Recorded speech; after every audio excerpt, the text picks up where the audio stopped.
guys, kami nakapagpagasolina na. Nakalabas na kami ng bypass road ng Gumaca. Ayan. So, ayun nga guys, uwi na nga kami. Itong mga panahon na to, binabaybay na namin yung Lopez bypass road. Ayun dito sa Google Map. Ayan. So, itong biyahe namin na to guys, chill lang kami. Hindi namin pinupuwersa. At sigurado ako bukas pa kami makakatawid nito. Tapos pag nakatawid ka mo bukas, ayun, dire-diretso na yun. Bahalang gabihin kami. At sisigaw ako pagdating na San Juanico. San Juanico!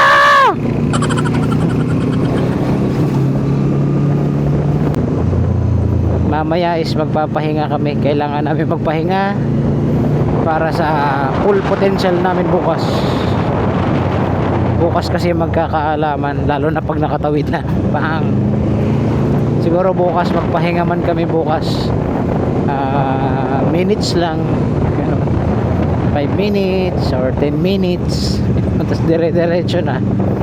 Tapos pag napagod, pahinga ulit.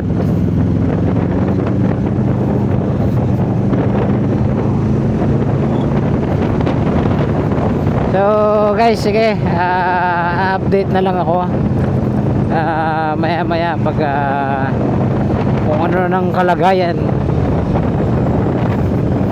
Bye-bye muna. So guys, lampas na kami ng Bicolandia. At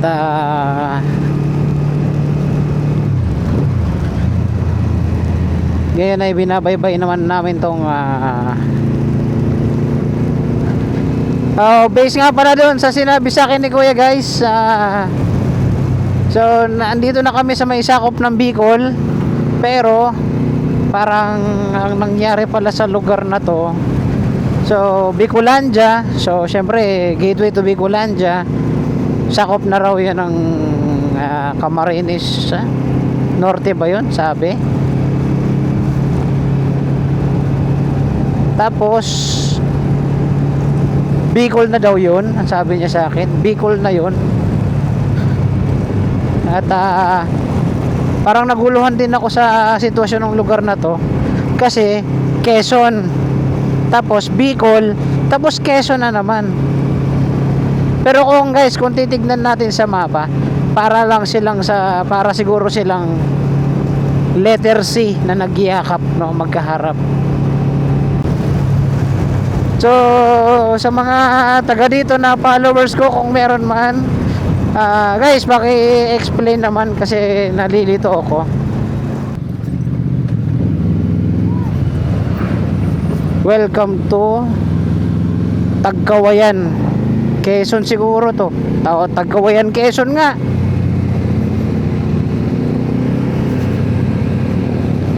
So nasa Quezon pa lang tayo.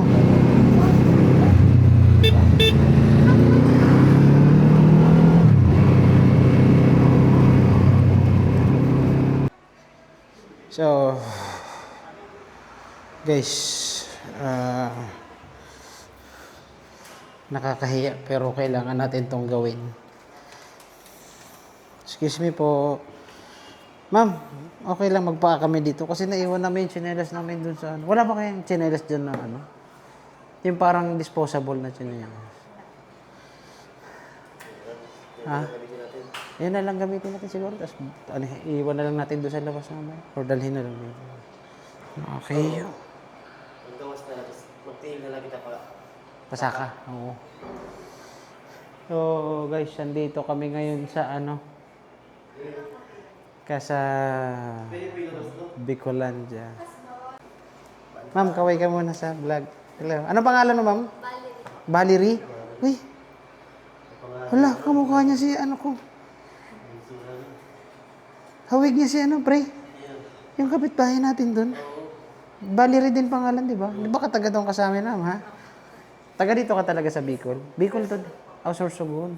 So, ayun nga. Bibili kami ng kape ni Mang Kanor. Ano sa'yo, pre? Kopi ko brown. Si Joshua, Blanca, di ba? Brown din. Dalawang coffee ko brown po, tapos Milo po. Dalawa. So, ayun, andito kami sa tindahan nila nanay. So, ito yung pinakamahirap sa lahat na sitwasyon. Ayan, tingnan mo naman yung tsinelas ko. Pang hotel pa yung gamit ko na tsinelas. Oh, outfit check. Outfit check. Oh. Diba? Yung tsinelas kasi namin nandun sa motor, so mahirap na kunin kasi masisira na naman yung ginawa namin. Nilaga, pre. Nilaga. Dilata. Nilaga. Dilata na. Itlog. Magkano nilaga, Nay? 50. Po? 50. Kunin ko na po yan. 4, sir. Ay. So, bili tayo ng nilaga kila tatay. Lang, para after natin kumain, matulog agad tayo kasi maaga pa yung biyahe natin bukas. Tsaka para mas mahaba-haba yung pahinga natin. Alam nyo naman, mahirap yung ginagawa natin. Hindi rin basta-basta. So, kala siguro nung iba na pasarap-sarap lang. Hindi nila alam yung sitwasyon na ganito na nakakapagod. Siguro kung ako, ini-enjoy ko na lang kahit nakakapagod na. Sige po. Salamat po. Sige po. Sige po. Opo. Kaway ka na lang dito tayo sa vlog ko. Thank you po. Ano po? Bukas na lang po siguro ng umaga. Magbibigay na lang po ako ng sticker. Opo. Sige po. Salamat po. Thank you. Sige po. So, nakabili na kami ng kape, tsaka biskwit, tsaka nilaga.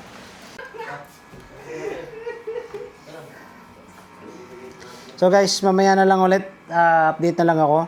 Nakabili na kami ng yan, kape, biskwit, tsaka nilaga. Yan. So, ito yung kalagayan namin ngayon.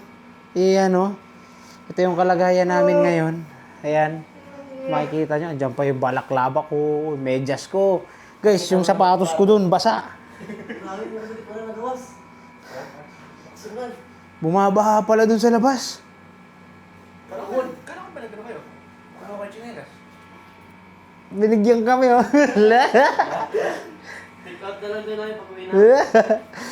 Guys, outfit check. Outfit check. Boy. So guys, yun na nga. Update na lang ako. So wala naman kaming TV dahil ayaw nila manood. Ako na lang. Bye-bye. So guys, papunta na kami ngayon ng Matnog Port. Tapos na kami dito sa Casa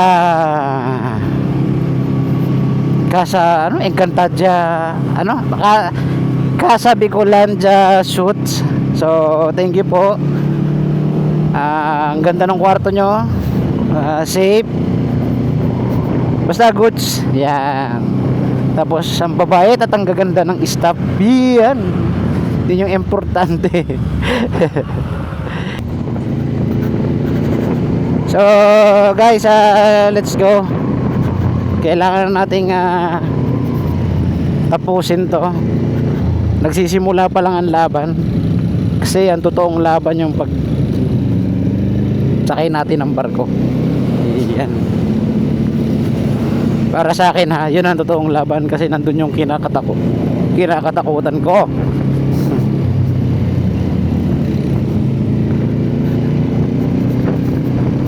So, una sa lahat nga pala, hindi na pala una kasi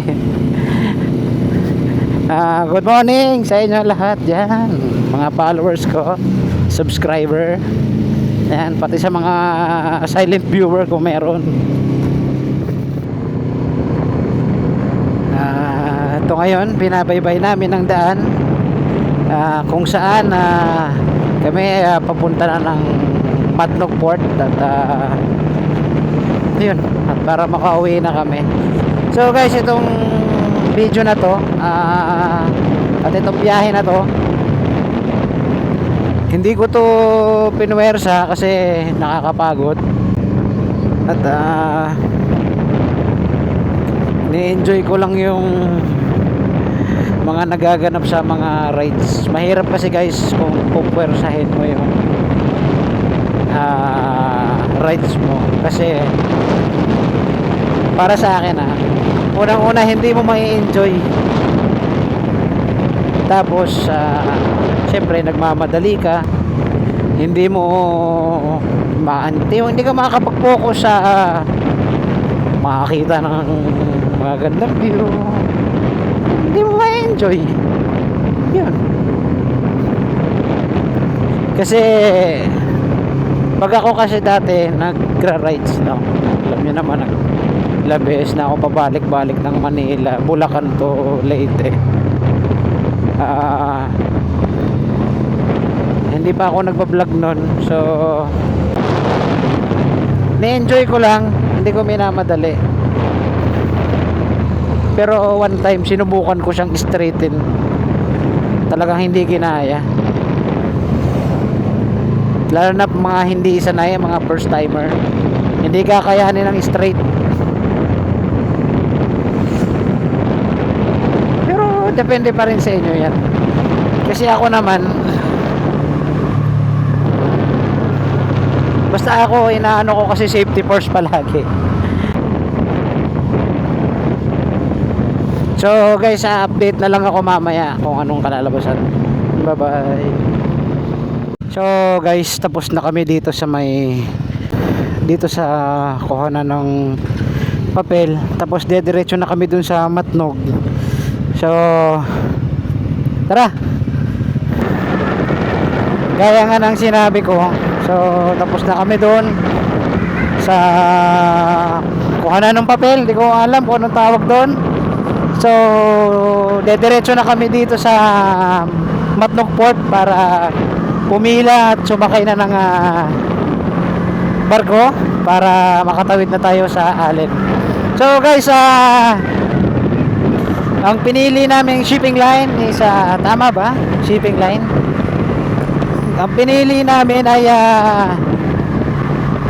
Pascat kasi nakasakay na ako ng Montenegro, nakasakay na ako ng Santa Clara. Ayan.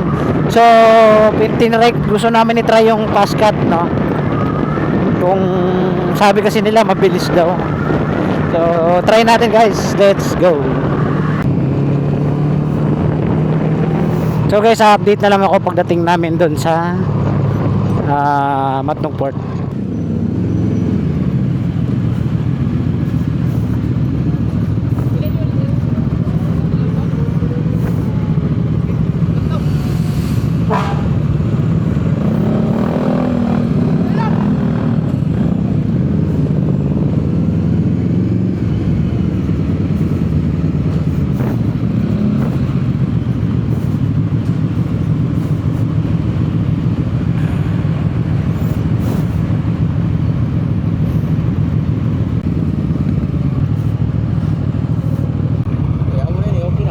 Oo, tara.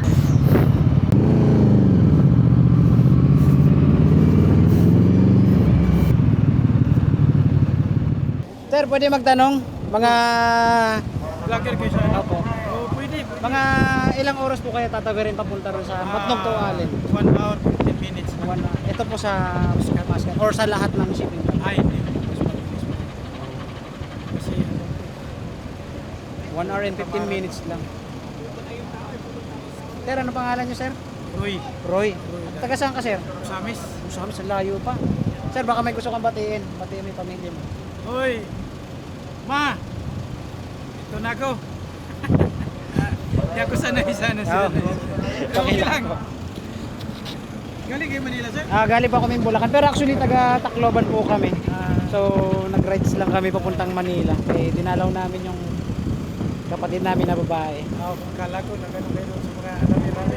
Hindi po. Ano lang. Natay na ba yung ano,